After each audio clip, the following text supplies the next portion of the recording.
Tervist, tennissõbrad! Matšpalli podcasti 61. episood läheb eetrisse 10. augustil ning tänases saates keskendume ennekõike kahele teemale. Tokyo olümpiamängude tenniseturniirile ja Pärnus lõppenud Tallink Estonian Openile, mille naisüksikmängu võitis oodatult Kaia Kanepi ja meestest pakkus meeldiva üllatuse finaalipääsu näol Mattias Siimar, kes on meil ka täna stuudios. Tänase saate salvestame aga kahes osas, Mattias tuleb natukene hiljem, aga kõigepealt on mul suur rõõm tervitada endast üle laua Toomas Leiust. Tere päevast. Ja Riho Kallus, Tere. Kes on valmis minema kohe siit edasi otse Babachi stuudios kommenteerima Kontaveidi ja Jessica Pegula kohtumist, aga enne vast jõuame rääkida Koos lähme Toomasega. Teistel teemadel. Riho, kiire fakt võib-olla Jessica Pegulast, mis pähe on jäänud eeltööst? No eeltööst on nii palju jäänud pähe, et tüdruk ei ole ju kordagi ei Kaia ega Anetiga mänginud, aga ütleme nii, et ega ta on suhteliselt viimasel ajal alles nii kõrgele tõusnud, et neid mänge tekiks. Et see on esmakordne kohtumine ja ega väga raske ennustada, mis seal saab. Anetil on olnud küllaltki pikk võistluspaus, kui arvestada siin seda ühte Tokyo matši, siis ju enne seda oli ju viimane kord väljakul Wimbledonis, et sellest on juba 1,5 kuud möödas. Jah, paus on ikka päris pikk olnud ja vähemalt nüüd on selles mõttes parem, et läks varakult Kanadasse ja ilmselt ei tee seda apsakat, mis ta tegi nüüd Tokyoga olümpiamängudega seoses, et ta liiga hilja läks. Ja see oli nagu põhine põhjus, muud ma ei näegi midagi seal, et kõige hullemal päeval seal aklimatiseerimise osas just minna mängima esimese ringi matši, paar päeva saad sealt kohaneda, liiga väike aeg. Nii ta on, aga minule Jessica Pegula faktidest meeldib kõige rohkem, et ta isa on ikkagi Buffalo Sabersi NHL klubi omanik. Ja Buffalo Bills ka veel otsa. Jah, Buffalo Bills veel otse ja ema on tänavalt leidnud laps. Jah, Korea tänavalt. Tõeline tuhkatrinu lugu on see. Ta on nii hästi kursis kõige maailma tennisemängijate elulugudega, kui lugesin täna seda tennisneti artiklit, väga hästi oli kirjutatud, ma arvan, et peab kiitma Hans Põldajat tõenäoliselt, kes selle kirjutas on ilusti tausta välja uurinud, nii et puhas copy-paste. Aga tulen siis mina otse Tokyost ja pean tunnistama, et mis mul on 2. või 3. päev ja aklimatiseerumisega ei ole üldse kenad lood, tahaks kogu aeg magada, aga meil on uued olümpiavõitjad, alustame meestest, Aleksander Zverev, tahaks selle koha peal võib-olla öelda Novak Djokovic ja näha, et ajalugu sünnib kuldse slammi näol, aga ei olnud Djokovicil osaks võita siis Zverevit, oli see nüüd poolfinaalis. Et on teie jaoks üllatus, et Saksa tennisist? Minu jaoks on üllatuseks see, et kui hästi mängis Zverev, tähendab, ta mängis alguses ka hästi Djokovic'i vastu, aga et olla set taga, break taga ja pärast seda võita praktiliselt kõik geimid matši lõpuni 11 geimist 10 aga see näitab ka veel kord seda, et ilmselt Djokovic ka kardab ikka seda palavust. Sellepärast, et ei ole midagi taga pidi juhtuma selles mõttes, et ta Zverev mängis fantastist tennis, see on õige, mängis finaalis fantastiliselt hästi ja ta oma mitte uue treeneriga, kes hispaanlane alles lõpetas siin üle-eelmine aasta mängima. Ütle mulle nüüd nimi, ma ei suuda praegu pärast, ise tegin praegust 1,5 tundi trenni, ma olen veidi väsinud. See David Ferreriga tegid. Ja, muidugi. Ja Ferrer on taga ikka fantastiliselt head tööd teinud. See näitab, see koostöö näitab veel kord seda, kui suurt tähtsust omab isegi meeste juures, rääkimata naistest treeneri osa. Ma leian, et naiste tennises treener mängib seal kuni 70, see on suhteline see nagu sundimatute ja sunnitud vigade arvu arvestamine, aga on väga kõrget protsenti mängib treener. Ja see on fantastiliselt suutnud Zverev panna praegu nii mängima, et kui ta nii mängib, siis tal ei ole varsti enam vastaseid üldse. no finaalis Karen Hatšanoviga 6-3, 6-1, no seal väga palju mängu ei olnud. Kas see võib öelda, Riho, et poolfinaali oli ikkagi see õige finaal? Ja no karta oli küll, et peale seda matši enam Zverev seda kuldmedalit ära ei anna. Aga noh, mis iseenesest olümpia puhul on üks fakt, miks võib-olla ma ka enne seda mõtlesin, et kui Djokovic libastub, siis pigem võib ta libastuda Tokyos, on ju tegemist ikkagi teistsuguse turniiriga. Esiteks on see nädalane turniir, teiseks on seal lühikesed matšid, et lühikestes matšides on Djokovic mitmele mehele alla jäänud ka sellel hooajal. See on ikka, mitte natuke teistsugune, vaid me Toomasega oleme päris palju ülekannetes rääkinud, et see on ikka päris palju teistsugune tennis. Ja kui ta ikkagi läheb New Yorki, siis ta on oma nii-öelda tavarutiinis ja mullis tagasi, 2-nädalane turniir, 5 parem setid. Ja pealtvaatajad ka veel. Ja pealtvaatajad ja nii edasi, et see on hoopis teine situatsioon. Et see nagu iseenesest loomulikult ta oli suur favoriit, aga jah, vaadates, kuidas Zverev seda poolfinaali mängis, siis ei olnudki see eriline üllatus lõppkokkuvõttes. Ma ei näinud selle mängu poolfinaali algust, aga finaali me kommenteerisime koos Toomas Kummaga ju mõlemat, nii naiste finaali kui ka meeste finaali, ja need on mul täpselt silmade ees peaaegu punktilt. Ja hakkame nüüd rääkima sellest, et finaal ei olnud finaal. Katšanov võitis enne seda Karena Pustat. Karena Pusta tegi ära Medvedjevile, maailma teisele. Ja pronksimatšis Karena Pusta tegi ära Djokovicile. Kui Djokovic läks ikka väljakule, ta tahtis seda pronksi saada igal juhul.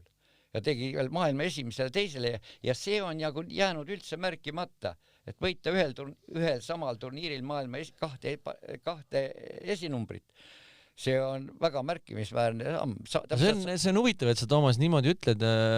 Ma just mõtlen teistpidi, kujutan ette, et kui sa oled ikka absoluutne valitseja tennises, maailma esireket ja sa oled selle poolfinaali kaotanud, et kui motiveeritud sa oled sinna seda pronksimatši mängima minema. Ja veel pärast seda mixti pronksimatši ka veel. No kui ta läheb, kui ta läks juba väljakule, ta oleks võinud ju loobuda. Miks siis ta ju loobus? Ei mänginud üldse. Õlavigastus, jah. Ta läks ju väljakule ja ta mängis ju lõpuni seal, ta isegi ei loobunud mänguaeg. Jah, ma arvan, et see õlavigastus on, ei tea. See on raske. Ei tea, see on lihtsalt väga raske mentaalselt minna üldse platsile pärast. Niikuinii, aga et ta läks siis ta tahtis ikka seda medalit saada. Väga kurb on, eks ole, maailma esimene teine reket venelastest ka. Olümpiavõit, olümpiahõbe, segapaaris mängist, eks ole. Naised said ka seal enam-vähem midagi, segapaaris ma mõtlen. Aga kõige huvitavam see, et venelased näiteks valmistasid väga naispaari, nad otsisid, eks panna mängima nüüd Vestina pärast lapse sündi on tagasi, ta on maailma paremaid paarismängijad. Prooviti Svonarjovaga nad võitsid Grand Slami minu meelest. Aga lõpuks jäädi ikka natuke teise variandi just, aga tänu nende paarismängutrennidele nad mängisid väga hästi segapaari. Ja võitsid ju mõlemad medalid. Kuld ja hõbe. Jah, selles mõttes ega nad meestega seal palju koos ei saanud mängida. No jah, nüüd naistepaaris tundub, et nüüd on need turniiri võidud pikaks ajaks ühele paarile kinni pandud vist. Ei, raske on öelda. No väga hea paar on. Barbara Krejcikova ja Katriina Siniakova. Kui vaatad neid, eks ole, siis on näha, et nad absoluutselt õieti ja nii mitmekülgselt, neil on variant A, B, C, D, E. See tähendab seda, kui ühe kombinatsiooniga nad ei saa läbi, nad seisavad teises kohad, vahetavad, jäävad tahajoonele, mängivad kaitses hästi, nad katavad terve väljaku ära, katavad terve võrgu ära. Et sealt on neid, selleks, et neid võita, selleks sul peab olema mitte mentaalne ainult ettevalmistus, paberi peal olema kõik, mida sa pead tegema, olenevalt millise süsteemi järgi need tšehhid mängivad. Neil on pikka aega olnud ju superpaarid kogu aeg. Neil on kõiksuguseid, nad paare mängivad hästi. Tšehhi tennis teeb üldse kadedaks, aga paneme edasi. Naispaaris mängust rääkisime, naisüksikmängu võitja Belinda Bencic, kes üldse on siis kogu olümpiaturniiri kõige tituleeritum sportlane, võitis siis naispaaris hõbemedali ja üksikmängus kulla. Õnnestus näha Tokyos Bencic'i ja Kontaveidi trenni ühel õhtul, see oli vist õhtu enne Kontaveidi Sakari matši ja seal tundus, et Kontaveit selles minimängus võttis nagu pikema õlekõrra, et Belinda tuju ei olnud seal suugi üldse hea, peksis lausa reketit 3 ajakirjaniku silme all, et aga Belinda Bencic kuldmedal, on teil hea meel? Jah, mulle tuleb meelde, ma vaatasin Bencici matši Pavlichenkovaga, see oli veerandfinaal kohtumine ja see, kuidas ta reageeris peale seda, kui ta selle matši võitis, siis tundus, et see tüdruk on nagu ikka nii 10 küünega selles mängus ja turniiris kinni, et sealt on midagi väga head tulemas. Juba see veerandfinaal kohtumine oli väga, ta oli nii kohal, kui üldse olla sai. Pavlichenko on ikka see aasta fantastia. Jaa, Pavlichenko on väga raske vastane.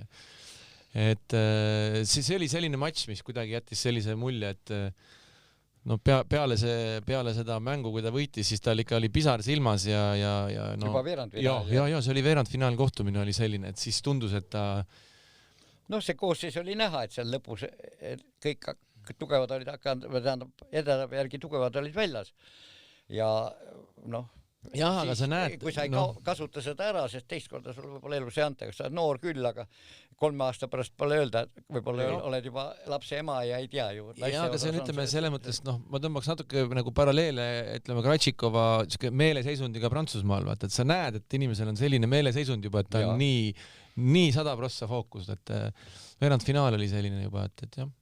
Ei olnudki väga suur üllatus ja siis hakatakse vaatad neid omavahelisi kohtumisi ja meie mängijatega ja nii edasi, et kõik on kõiki võitnud ja kõiki kaotanud, aga näed. Nojah, eks mingi variant oleks olnud seal naispaaris mängida, me siin Rehoga proovisime, mäletad, ühendus sealt Ustitiga ja Suurtaliga ja värke, et ikka mängivad naispaari, lõpuks ei olnudki meil naispaari üldse väljas või Kaia otsustas mitte sõita. No minul tekkis see mõte, et pagan küll, et miks meil paari väljas ei ole sel hetkel, kui tuli uudis, et või õigemini mina nägin selle flashcore'ist, et Brasiilia on võitnud naispaaris mängu pronksi, sellised kuulsad mängijad nagu Laura Bigossi ja Luisa Stefani, kes on siis asetsevad minu mäletamist mööda 300. ja 600. kohal. Paaris mängijad hästi, Stefani mängib väga hästi paari ja nüüd ta mängib, ütleme seal Dabrowskiga vist ja sellel naiste turniiril, mis Montrealis on. Ja pronks ei võida seal niisamuti. Ja seda enam veel võita, kas 3 oli matšpalli ja neid kindlasti minust oli neil rohkem isegi 9-5 või juhtisid ju venelannad ja järjest kaotada 6 punkti. Nii et ega täiesti teenitult võitsid. Ja jõuda, muidugi meie paar oleks tarvis olnud muidugi head tabelit. Kui neid ei oleks asetatud ega midagi. Aga oleks sattunud ka kuskile sinna võib-olla samasse sektsiooni, tabelisektsiooni, kus need brasiillannad, nendega oleks võinud ju ikkagi mängida, aga see ei olnud mingisugune üliimepaar. Aga hüppamegi siit Tokyost nüüd Pärnusse. Kaia Tokyos ei mänginud küll, aga Pärnus. Riho, kas sa käisid Pärnus kohapeal, kas Kaia tõi tribüünid täis, nagu eeldada võis? Jaa, aga toob alati tribüünid Pärnus täis, et see ei ole üldse probleeme, aga vaatasin siin ka erinevaid kommentaare lugesin ja ikka kes võib-olla koha peal ei käi ja neid mänge ei vaata, siis sellistel turniiridel, juba naiste $25,000 turniiridel on alati ikka satuvad üks siuke, ütleks 2-3 sellist mängijat, kes on noored, nad alles on tõusmas ja nad oskavad väga hästi mängida, et Kaial ei olnud seal sugugi jalutuskäik, Kaial oli veerandfinaalis oli väga kõva lahing. Austerlanna Sinja Kraus. Ja Sinja Kraus ja Austerlanna Sinja Kraus minu teada isegi vist juba äkki 17-aastaselt võitis esimese Futures turniiri ja meie värske Savitaibale turniiri võitja ja Jelena Lõgin ütles peale matši, et ikkagi praktiliselt ei saanud midagi teha. Tüdruk tuli igale pallile peale, lihtsalt 1-0 tegi Lõginale. Et ei ole seal sugugi lihtne ja Kaia pidi ikka kõvasti vaeva nägema, et see veerandfinaal enda kasuks pöörata. Aga poolfinaal jättis kõige parem mulje, kui Kaial oli hea servipäev, selline 60% esimese servi tabavus ja mängis väga puhta ilusa matši poolfinaalis. Et poolfinaal jättis 6-1 türklane vastu. See oli võib-olla kõige ilusam tennis võib-olla Kaialt nendest 3 matšist, mida mina nägin siis veerandfinaali, poolfinaali ja finaali. Kas rahval oli võimalik Kaia trennides ka käia seal Pärnus? Ma isiklikult ei näinud ühtegi korda, kui Kaia seal trenni tegi, et kõik uksed avatud, kuskil pileteid ei ole, midagi kontrollita, et mine ja istu ja vaata, et Eestis on rahulik. Jah, selles mõttes on muidugi oli Pärnu tennishuvilised said ikka päris korraliku elamusest ja meesteturniiril olid ka ikka päris huvitavad mängud ja eestlased mängisid väga õnnestunult. Üllatas muidugi, et Siimar nii hästi mängis ja ta on tuntud rohkem kui paarismängija ja võib-olla Eestis siin praegu moment, oleks Tsopiga ikka täiesti fantastiline paar, kui nad Tsop harjutaks natukene või ta harjutab, aga mängiksid kokku ka veel. Sellepärast, et Siimar on super reaktsiooniga ja ka tüüpiline paarismängija, aga üksikmängus ka võita Ivanov ja ega niisamuti Ivanov tahtis ka seda turniiri võita ja oleks võinud võita, aga nii, et võib-olla rohkem isegi kui Siimar finaalis. Seepärast tema jaoks ei oleks finaal olnud selline mäng või moment elus, kui ütleme Siimaril. See on tal ainuke esimene ja võib-olla ka viimane, sellepärast, et niisugustel turniidel finaali jõuda, vaatad küll, et mis see on seal nurgatagune turniir, aga need oskavad kõik ju mängida, ega need mängijad, kes seal on, need tulevad. Jürgeniga väike vahelepõige, ma loodan, et Jürgen annab andeks, et ma selle loo siin ära räägin. Nägin plakatit, kus oli nii Kaia kui ka Jürgen peal ja siis automaatselt millegipärast käsi kirjutas kirjutama, et ka Jürgen osaleb Pärnu Openil. Jõudsin siis Tokyosse ja vaatan, et Jürgen on WhatsAppi sõnumi jätnud, et tundub, et mängin Pärnus. Ja eks ta natuke eksitav, seal olid eelnevad võitjad olid seal plakati peal vist. Vaatasin, seal oli veel nägusid, aga jah, kui ei süvene, siis vaata, et näed ikkagi. Seal plakati peal, siis need on kohal. Kõik juhtub. Iseenesest. Aga rääkides siis Siimari teekonnast, kes tuleb meile varsti ka stuudiosse oma ikkagi väga edukast turniirist rääkima, siis esimeses ringis 6-4-1-0 Kennet andis, veerandfinaalis oli see, Kennet andis loobumisvõidu, mis Kennetil juhtus? See oli kummaline loobumine, ma vaatasin seda mängu ise ja Mattias oli seal esimeses setis parem, mängis väga agressiivselt ja võitis selle seti teenitud, aga kuidagi Kennetil oli mingid kubemelihaste korra seal kinni hoidis ja 1-0 pealt see loobumine üsna kiiresti kuidagi tuli sealt, et ei oska rohkem kommenteerida. Poolfinaalis Ivanoviga 6-4, 3-6, 6-2, kuidas see mäng välja nägi? No mina julgeks öelda, ma ei tea, mis Ivanov ise ütleks, aga mina arvan, et ta vaadates tema selle hooaja tulemusi, siis ma arvan, et tal ikkagi üks korralikemaid esitlusi, mängis väga hea mängu tegelikult Mattiase vastu ja Mattiase ja Ivanovi mäng oli väga kõrge tasemeline. Tuletan meelde, et eelmisel päeval Vladimir Ivanov alistas turniiri teise paigutuse Otto Virdaneni, kes seisab seal 400 kuskil. Otto on ikka väga korralik noor Soome tulevikulootus neil. Et ma arvan, et ja kui tulemusi vaadata, ta on vist äkki sellel aastal 3 korda veerandfinaali jõudnud. Nii et voovalt ka aasta parim turniir. Vaatamata sellele, et ta kaotas veerandfinaalis, aga mängis mõlemad matšid jätsid mulle väga... Poolfinaalis kaotas ta. Poolfinaalis, jah. Poolfinaalis Ivanov, veerandfinaalis. Ei, poolfinaal. Vabandust, jah, poolfinaalis. See tabel on natuke eksitav selle. Ja, okei. Ja, aga jah, et see võit Otto Virdaneni üle oli väga magus ja väga hästi Ivanov mängis. Et ka temalt väga korralik turniir. Ikka päris üksjagu mängid turniire, ta käis ju siin, vaatasid jälle, käisid mängimas Futuret ja mõningad päris head tagajärjed on olnud, aga tervet turniiri, ta füüsiline ei ole. Aga jällegi vaata, kui huvitav on ikkagi see, kuidas see koduturniir mõjub ikka oma mängijatele hästi, midagi ei ole öelda. Kodus nad on ikkagi, tulevad need tulemused kergemini, midagi ei ole öelda. Ja on aastaid tulnud, kogu aeg on ikka kodus on mitmed poisid, kes on punktid saanud kodus esimesed punktid alati. Kahtlemata, see on ikkagi suur abi ja on see oma koduturniir. Aga räägime finaalist ka. Selline vastane nagu Ergi Kirkin, kes võib-olla laiemale publikule suurt ei ütle, Mattias Siimar võitis esimese seti 7-5, aga järgmised 2 kaotas 3-6, 3-6. No numbrite järgi tundub, et seal oli mängu küll. Ja seal oli mängu see Ergi Kirkin, ma istusin Siimarite isa Ivariga kõrvuti ja mängis kunagi noorteturniiri, isegi ühe turniiri mängis Christopher Siimariga koos paari, et nad tunnevad seda noormeest türklast, aga kogemustega mängumees ja Mattias pidi olema seal ründavam pool, et neid punkte võita, praktiliselt veatult mängib seda tennist. Aga otsustavas setis 3-3 pealt tuleb öelda, et ikkagi türklane pani ühe käigu juurde ja viimased 3 käisimine oli väga enesekindel, praktiliselt ühtegi viga ei teinud enam.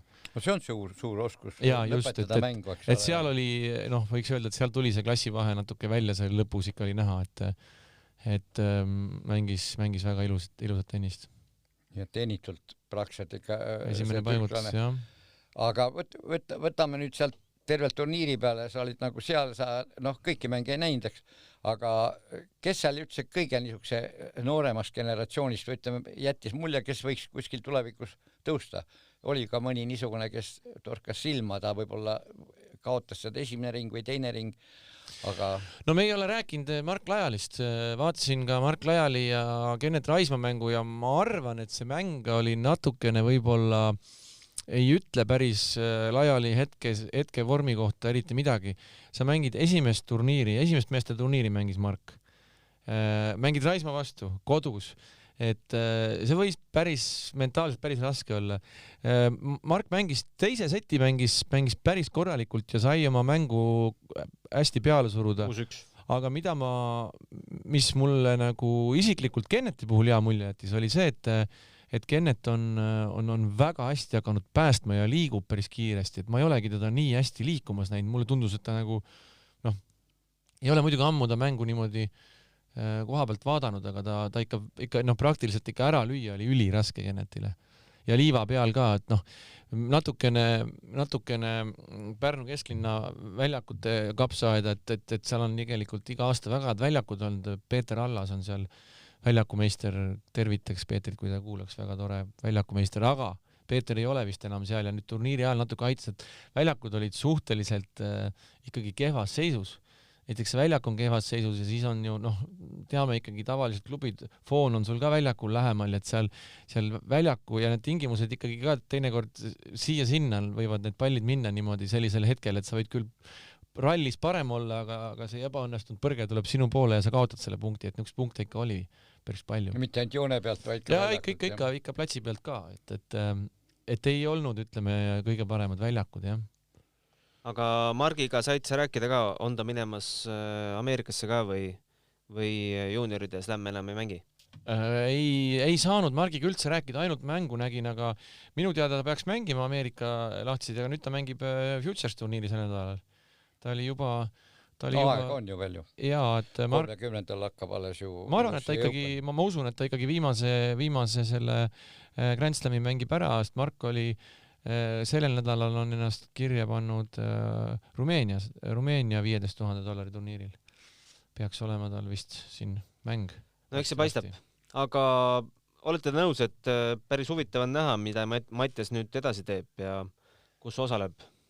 Mattias läheb ülikooli Floridasse. Ei, Mattias ta ei ole ju professionaalne tennis. No võt jah, see on nagu nüüd üks asi, et millest me ikkagi räägime täna üliõpilasest, kes mängib üliõpilastennist, et Mattias läheb Floridasse oma magistriraadi tegema, et kui me nüüd reaalselt räägime ikkagi sellest, kui palju meil on neid mängijaid, kes on, loeme siis professionaalseks mängijaks, see, kes ikka tuuril on täna, et praktiliselt Vladimir Ivanov on juba poole kohaga treener, ei ole enam nagu päris täisproff, Kristjan Tamm on vigastatud hetkel, Danil Klinka on ainuke, kes käib ja praktiliselt ongi kõik. Kennet Raismaa on üritanud, on ära käinud, jälle paus, jälle ja ongi, ega ei ole ju rohkem meil isegi tuuri peal, kas ma teen kellegi liiga, Mark Lajal nüüd alustab alles, mängib juuniorid veel, eks ju, et Mark loodetavasti hakkab järgmine aasta mängima, aga ülejäänud on ju sellised, kes nii-öelda üliõpilased suvel proovivad mõne turniiri ja nii Siim kui ka Mattias, Siim jättis ka väga hea mulje, Siim mängis ka väga hea tennise matši ka Ivanoviga, kaotas Ivanovile, aga see oli ka kõva lahing.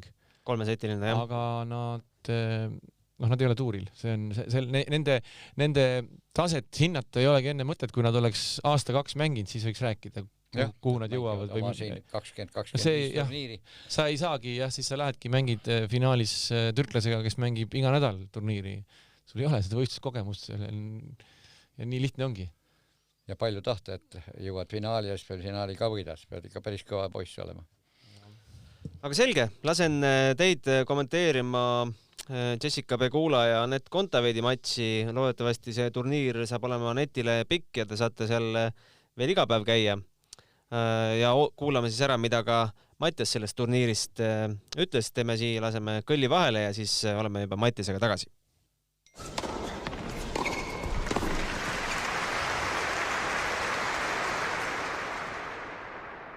No nii, ja nüüd on meil stuudios Mattias Siimar, kel selja taga väga edukas turniir Pärnu 25 000-lisel ITF-i turniiril Estonian Open. Jõudis Mattias... Tegelikult see oli 15 000. 15 000 oli. Siis oleme saate kuulajatele võlgu ka selle väikse paranduse, millega vist eksisime ka saate alguses. Igatahes vahet ei ole, Mattias jõudsid finaali, olid väga lähedal elu esimesele ITF-i turniiri võidule. Palju õnne! Tere, aitäh kutsumast! Kõigepealt küsin, et kas hetkel kumb tunne nii-öelda prevalveerib? Kas see, et olid nii lähedal ikkagi võidule või see, et finaali pääs on ka saavutus omaette? Ma arvan, et hea meel on eelkõige selle üle, et jõudsin finaali ja siis selle üle, et finaalis oli ikkagi hea šanss. Vastane oli väga tugev, oli terve turniiri hästi mänginud. Nii et enne mängu ma ei läinud nagu kindla sooviga võita, tahtsin pigem head mängu näidata ja võimalikult hästi esineda. No eelmisel aastal, kui sa ka tegid Pärnus päris eduka turniiri, siis sa ütlesid mulle intervjuus, et sa läksid päris ilma ootusteta peale turniirile. Kuidas nüüd ootused olid? Olid kõrged või pigem jälle 0? Ütleks, et niisuguse ootused olid pigem mängu osas, mitte et kui kaugele jõuan, et tahtsin mängida agressiivselt selle kallal. Ma olen see suvi vaeva näinud ja rohkem võrku jõuda ja minu arust need aspektid tulid mul päris hästi välja. Et jah, et võib-olla ma nii palju mõelnud, et kui kaugel ma jõuda tahan, pigem, et kuidas see mängupilt välja näeb. Anna võib-olla kuulajale selline kontekst ka, et sa lõpetasid bakalaureuse, oled minemas nüüd magistrisse USA-sse, et sa tuuri peal ei ole ja tuuri peale lähima aasta jooksul ma saan aru, et minna ei kavatse. Ja see aasta lõpetasin bakalaureuse Michiganis ja nüüd augusti lõpus lähen Floridasse magistrit tegema.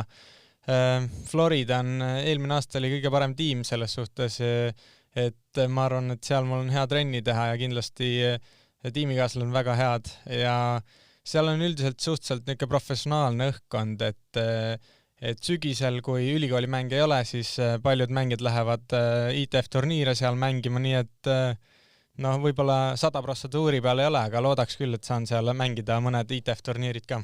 Ja Florida kliima on ju omaette väärtus. Ja see on tõesti, see kliima suhtes on küll upgrade ja Michiganist Floridasse minna. Aga räägime siis Pärnu turniirist. Said vabapääsme, alustasid turniiri võiduga Viljus Kaubase üle, leedulane 4-6, 6-1, 7-5. Numbrite järgi üsna raske matš.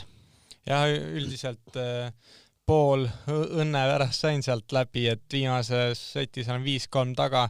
Üldiselt ma ütleks jah, et see mäng ma mängisin ilmselgelt kõige halvemini. Ma arvan, et see mäng oli hea, et rütm sisse saada, et sain pikki punkte mängida ja võidelda, nii et ma arvan, et see niisugune raskem mäng valmistas mul selle tabeli täiega ette, et sain põhimõtteliselt kõike teha seal mängus. Ja edasi läks Zimbabwe tennisist Benjamin Lokk, ATP 461, seal esimese 500 hulgas üsnagi kindel võit, tegelikult numbrite järgi 6-3, 6-4. ja üldiselt ega ma neid vastaste nimesid, numbreid või resulta väga ei vaadanud, et mul oli üldiselt suhteliselt suva, kellega ma mängin, et pigem mõtlesin, kuidas ma ise mängin ja kuidas ma tahaks ülikoolis mängida. Et jah, üritan ikkagi sellel suvel on olnud eesmärk ülikooliks ennast valmis seada, et uus ülikool, uus õhkkond, tahan ikka hästi performida ja line-up'is kõrgel mängida, nii et jah, keskendusin küll see nädal ainult endale, mitte nii palju siis vastastele või nimedele või numbritele. No Kennet Raismat sa ikkagi vastasena tundsid ja esimeses setis oli teil mängu ka, teises paraku Kennet pidi Kubemäe lihase vigastuse tõttu loobuka andma. Valmistusid ka kunagi kuidagi Kenneti mänguks, et Estikatel tema mängu sai ju päris pikalt näha? Üldiselt ei valmistunud, et ma olen teda nii palju näinud, nii palju mänginud, ma tean, mida ta teeb hästi, mida teeb natukene kehvemini, et üldiselt oli see mängupilt või plaan suhteliselt standardne, et midagi uut või innovatiivset ma seal välja ei mõelnud, et pigem hoidsin lihtsale mänguplaanile ja lõpuks ka õnnestus. No said sa aru ka, et Kennetil mingi mure vaevab või mis hetkel tal see tunde andis?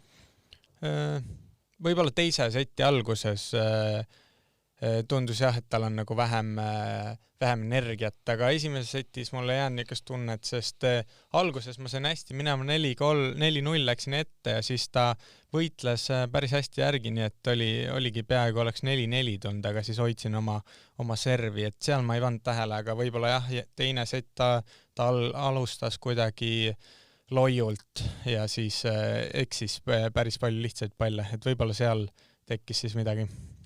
Poolfinaalis tõi sulle tabel ette Vladimir Ivanovi. Mis teil head-to-head Vovaga enne seda matši oli? Noh, minu poolt vaadates pigem kurb, et ma olen talle minu arust mitu korda kaotanud, äkki 2 korda olen 3 setis kaotanud ja siis ülejäänud olen suhteliselt kuivalt saanud, et tavaliselt ta on päris hästi minu vastu mänginud ja enne seda mängu mul oli niisugune arusaam, et minu mäng sobib Vovale päris hästi, aga jah, ma arvan, et see mäng ma mängisin agressiivsemalt, kui ma enne olen tema vastu mänginud. Nii et olen uhke, kuidas seekord mängisin ja lõpuks selle esimese võidu koju tõin. 6-4, 3-6, 6-2 numbrid sinu poolt vaadatuna, milline see matš välja nägi? Üldiselt see turniir ma mängisin kõik esimesed setid päris hästi, et vist peaaegu igas mängus kohe breikisin väga esimese seti alguses ja siis teine set oli väga tihe, kaotasin ühe korra oma servi niimoodi napikalt ja ei suutnud tagasi breikida. Et Vova mängis hästi, ma ütlen, ma mängisin okeilt, et midagi ise nagu otseselt maha ei mänginud, otsustavas setis küll sain nagu käima ja sõitsin eest ära Vovalt. Kindlasti emotsionaalselt väga kõva võit, ikkagi Eesti väga pikaaegne teine number. Jah, kindlasti selles suhtes, et see aasta on üldse eestlaste vastu mul pigem hästi läinud. Noh, Siimule kaotasin väga napilt Estikatel, aga Kristjan Tamme võitsin see aasta korra Pärnus juba, siis võitsin nüüd Kennetit ja Vovat, nii et eestlaste vastu on see aasta küll pigem väga hästi läinud. Aga finaalis siis türklane Ergi Kirkin läks samuti päris kõvaks lahinguks sinu poolt numbrid 7-5, 3-6, 3-6. Räägi ka natukene sellest matšist. Üldiselt natukene olin vaadanud tema mängu enne ja seal veerand ja poolfinaalis ta lihtsalt sõitis üle vastastest. Ma arvan, et hästi mängis ja võitis ka häid vastaseid, nii et ma teadsin, et ta jookseb hästi, väga palju vigu ei tee, siis minu see plaan oligi, et ma lähen hästi ründavalt mängima, et niisama tagasi kõksides tema vastu lihtsalt ei ole võimalik võita ja esimene set ka mängisin päris hästi agressiivselt, ma arvan, et üldse üle aastat üks parimaid esimene sette ja mängupilti, aga siis jah, teises ta sai kuidagi rohkem käima. Ma arvan, et esimese ja teise ja kolmanda seti vahe oli see, et esimeses setis tal oli esimene serv kehvem, et mul õnnestus teda päris mitu korda breikida, aga siis tal hakkas esimene serv jooksma ja siis mul oli küll šanss ka breikida, aga peaaegu igal breikpallil tuli tal esimene hea serv välja ja mul ei õnnestunud isegi vist palli nagu tagasi mängu saada, et võib-olla natuke vedas tal sellega, et see serv käima läks, aga üldiselt mida punkt edasi, seda paremini ta mängima ka hakkas. Mis sa kokkuvõttes sellelt turniirilt enda jaoks teada said? Suutsid sa mängult mingit aspekti arendada või kuidas sa sellele nii-öelda nädalale tagasi vaatad? Jah, ma arvan selles suhtes, et iga mänguga ma läksin paremaks, seda oli väga hea näha, et suutsin veidi analüüsida pärast igat mängu ja midagi veel muuta, et nagu paremaks minna. Ja üldiselt jah, et kõik, mida ma olen soovinud see aasta parandada treeningutel, see tuli nagu mängul välja väga hästi, et seda oli ka hea näha, et mul on alati võrgumängija olnud, aga mõnikord olen jäänud üksikus passiivseks ja ei lähe nii palju võrku kui võiks, aga see turniir, ma arvan, ma isegi läksin mõnikord, kui ei oleks pidanud, aga see on ka hea nagu, et vähemalt liikumine on olnud õiges suunas. Kuidas su suvine ettevalmistus on üldse välja näinud? Palju sa oled Eestis saanud olla ja kellega oled treeninud? See aasta ma ei ole nii palju olnud, ma tulin juuni alguses koju, siis veidi puhkasin ja siis tegin peamiselt sõpradega Siim Troostiga, Alex Mändmaaga ja Johannes Seemaniga trenni. Et see aasta nii palju võib-olla mingit spetsiifilist trenni pole teinud, pigem olen keskendunud punkti mängule, kuna on jäänud niisugune tunne, et mida rohkem punkte mängid, seda kuidagi mugavamalt mängust tunned ja julged teha asju, et just korvist palli lüüa on ka tore, aga võib-olla seda on nagu raskem mängu sisse tuua siis pärast. Ja millal nüüd lennukirattad uuesti üles tõusevad? 17. august panen juba minema, et kuna lähen uude kooli, siis on vaja veits varem kohale minna ja seal ennast sisse saada. Miks just Florida ülikool? Mis selle täispikk nimetus on? University of Florida. Et neid treenereid ma juba enne teadsin, et enne kui Michigani läksime, rääkisime ka pikalt nendega ja siis ei jõudnud kokkuleppele, aga nüüd kuidagi andsin teada, et tahan uude kooli minna ja siis nad olid väga hea meelega nõus mind vastu võtma, et kuidagi väga lihtsalt läks ja siis eriala mulle ka seal sobis ja kõik tingimused olid väga hea, nii et see ei olnud väga raske otsus. Mis nüüd ülikooli tennise mõttes muutub? On mingi uus konverents, uus liiga, midagi muutub? Konverents, et nüüd me oleme SEC-s, mis on nagu lõunakonverents ja see on üldiselt kõige parem konverents, et seal on enamus tiimid on top 20, nii et ma arvan, et see keskmine tase, mille vastu ma nüüd mängima hakkan, läheb paremaks ja üldiselt jah, et see tennis läheb tiimikaaslaste tase läheb kõrgemaks ja vastaste tase läheb veidi paremaks, nii et ma arvan, et see on ka huvitav nüüd. Kõik on uus ja saangi nagu uuel lehelt alustada. Mis sa treenerite kohta tead? Tean seda, et väga head treenerid, et eelmine aasta Florida võitis kogu selle kupatus ära. Nii et ju nad on hästi saanud oma poisid koos mängima ja ma arvan, et tulemused räägivad suhteliselt enda eest.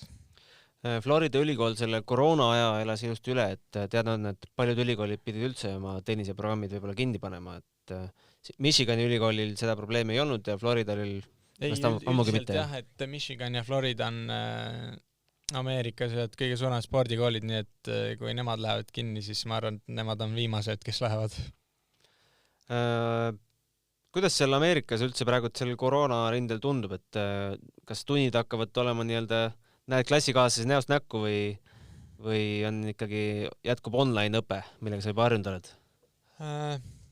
Üldiselt on lubatud, et nüüd võib koha peale minna, aga Florida ei ole kõige selles suhtes, et kõige teadlikumad nad minu arust ei ole selles viiruse suhtes, et praegu on lubatud, et võib minna kohale, aga nüüd see Delta variant igal pool hakkab levima, nii et ma arvan, et see on suhteliselt paar päeva enne tundide algust saab teada, et muidugi loodan, et on koha peal, aga kui ei ole, siis saan ka hakkama.